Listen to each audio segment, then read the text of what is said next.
Bismillahirrahmanirrahim. Assalamualaikum warahmatullahi wabarakatuh. Alhamdulillah wassalatu ala rasulillah wa ala alihi wa sahbihi ajma'in, amma ba'd.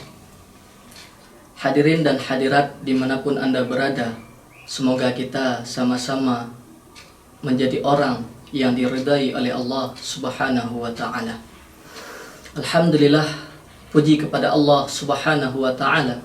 Allah telah memberikan kepada kita nikmat yang sangat luar biasa, sehingga kita dapat merasakan nikmatnya bulan suci Ramadan yang penuh berkah ini. Saudaraku seiman dan seagama, di bulan suci Ramadan Allah mewajibkan kepada kita untuk berpuasa. Sebagaimana Allah subhanahu wa ta'ala berfirman, Bismillahirrahmanirrahim, Ya ayyuhalladzina amanu kutiba alaikumus siyam kama kutiba alal ladzina min qablikum la'allakum tattaqun.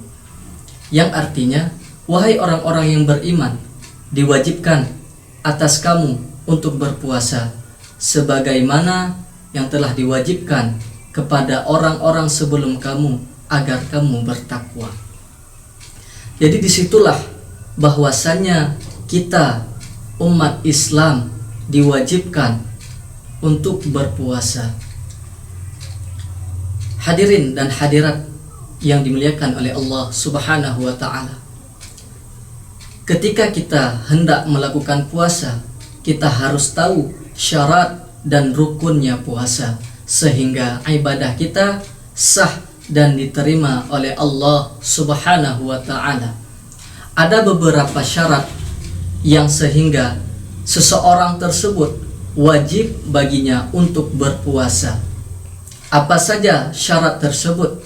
Hadirin yang dimuliakan oleh Allah, yang pertama adalah Islam. Jadi diwajibkan kepada orang-orang Islam untuk berpuasa. Itu syarat yang pertama.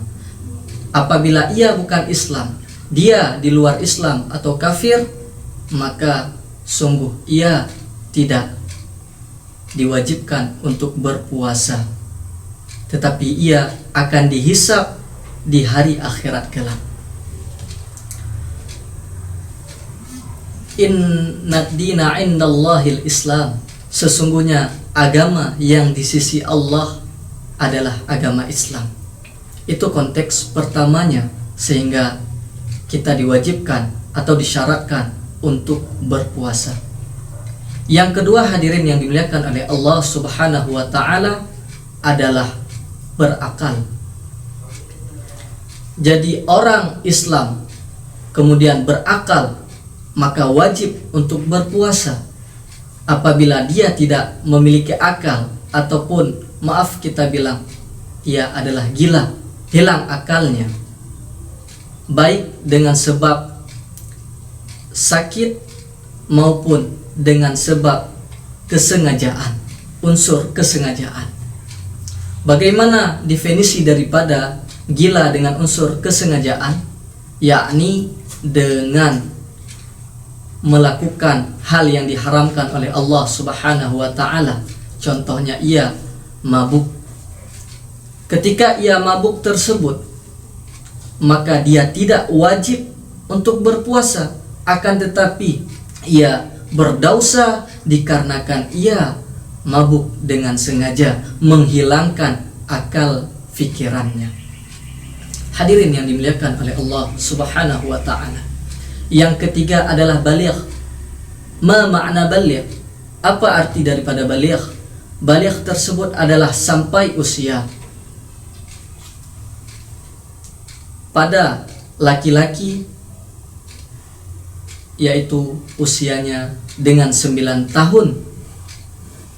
Dan apabila pada usia 9 tahun tersebut dia tidak, ibaratnya bahasa kita adalah mimpi basah. Ketika ia tidak mimpi basah sampai genap umur 15 tahun, walaupun di 15 tahun tersebut dia tidak keluar mani atau mimpi basah tersebut, maka ia sudah diwajibkan untuk berpuasa. Dikarenakan dia sudah masuk dalam kategori baligh. Begitu juga dengan perempuan.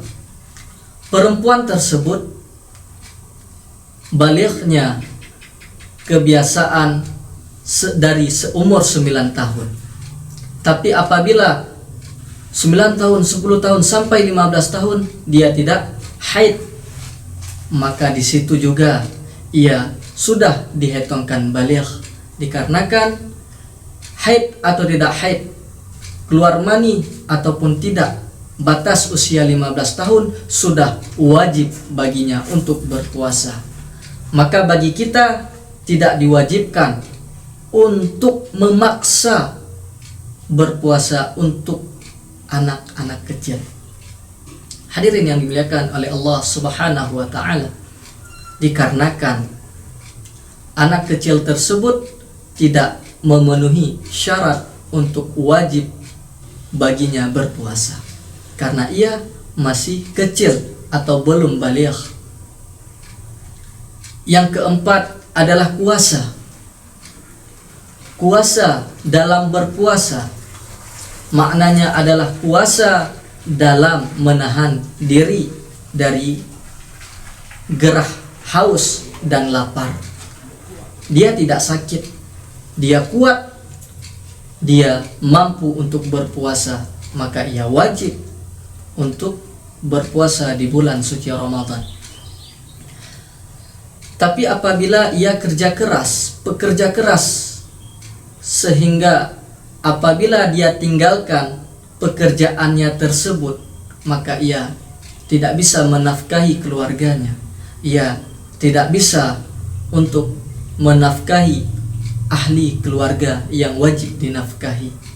Maka apabila orang tersebut bekerja keras tapi dengan syarat jangan berbuka di pagi hari, melainkan ia buka ketika benar rasa tubuhnya tersebut sudah lemah. Apabila ia melanjutkan puasa, maka akan mudarat bagi tubuhnya. Itu di dalam hukum fikih, maka boleh untuk berbuka puasa. Kita harus terbuka dalam hukum tersebut, jangan ada yang kita tutup-tutupi, dikarenakan perlu sesuatu ilmu tersebut kita ketahui. Hadirin yang dimuliakan oleh Allah Subhanahu wa taala, insyaallah di pertemuan selanjutnya kita akan membahas secara rinci tentang bulan suci Ramadan. Insyaallah semoga Allah mengistiqamahkan kita dalam beribadah kepada Allah Subhanahu wa taala, dan semoga kita semua diberikan nikmat, rahmat dan hidayah di hati kita. Sekian, wabillahi taufiq wal hidayah. Assalamualaikum warahmatullahi wabarakatuh.